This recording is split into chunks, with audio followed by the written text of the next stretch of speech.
Welcome to BFC Live, the daily video and podcast series of Business of Cannabis. BFC Live highlights the companies, brands, people, and trends driving the global cannabis sector. Learn more at businessofcannabis.com.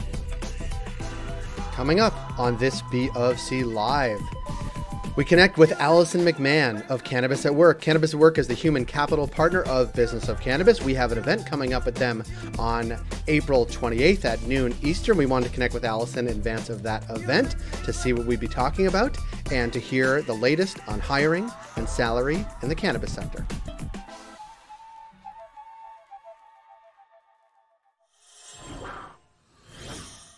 Alison McMahon, thanks for being here today. Hello. Hello. There's a lot to talk about, and we will get to it.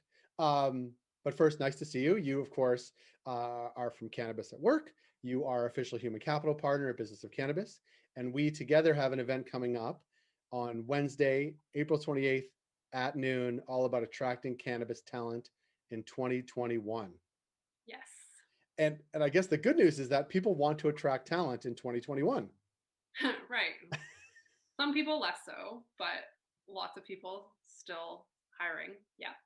And actually, maybe let's start there because as you sort of talk to lots of people, you guys do your own hosting of events called Roll Call, which is amazing. We could talk about that. But you are obviously in touch with dozens, scores, hundreds of people almost on a daily basis, but certainly on a weekly basis.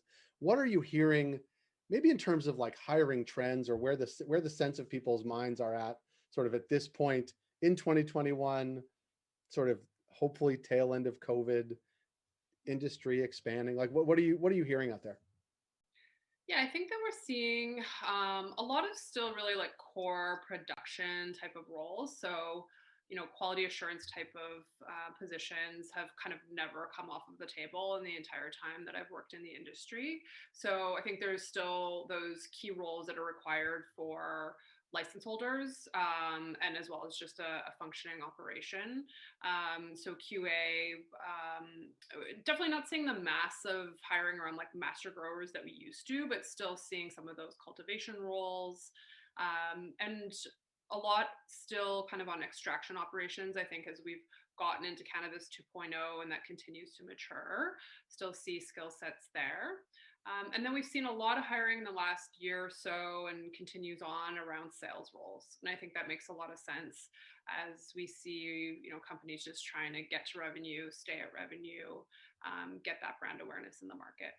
Yeah, and obviously you'll be doing a deeper dive. You and the team doing a deeper dive on this on the 28th, where just to give people a rough sense of what the agenda is, you're going to be talking about hiring trends, salary overview. I want to talk about that in a sec, but also sort of do a case study of the work that you guys have done to building a sales team, especially during a pandemic.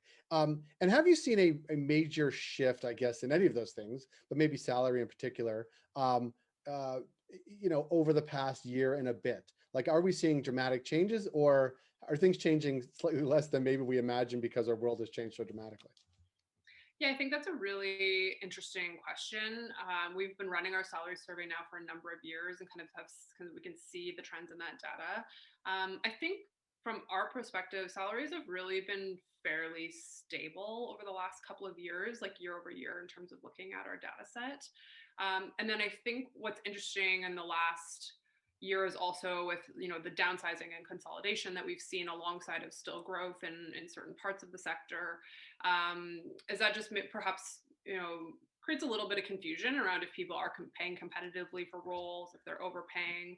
I hear often people asking if the downsizing has now put like downward pressure on salaries.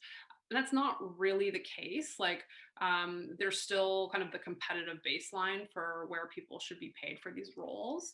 And also, a lot of people now have a lot of years into the industry that makes them really valuable. They might also hold a security clearance. Like, there's a lot of different factors at play there.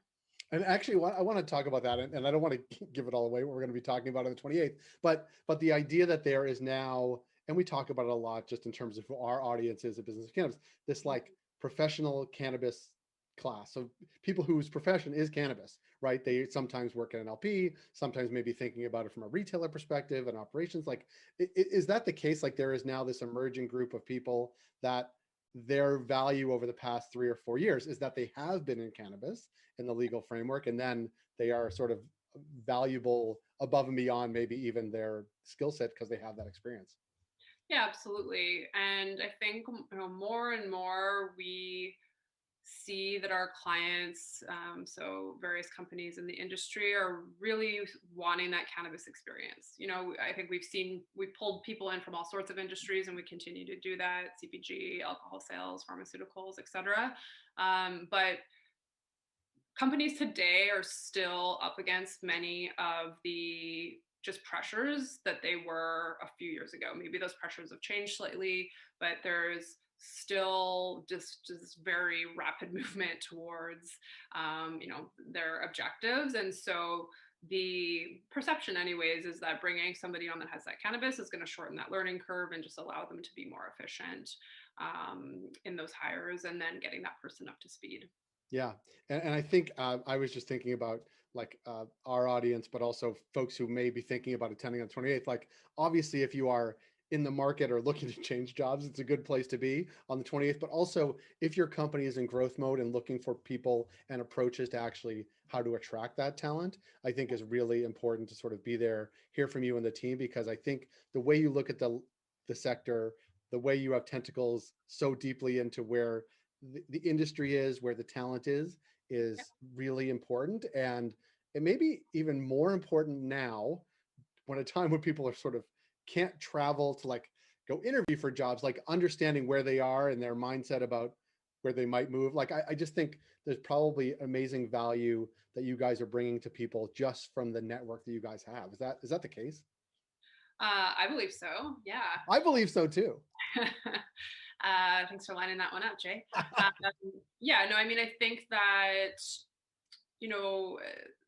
talking to that point around like kind of the cannabis professional, I mean, there is a network of those people established, some that might be more kind of visible in the industry than others, but they exist. And I think our clients have also, we've gone through a lot alongside of our clients in terms of bringing people on and onboarding them and seeing how they're structuring different teams and what works and what doesn't, seeing how they're trying to structure compensation, what works, what doesn't. So that's a lot of what we'll get into on the 28th. And I think,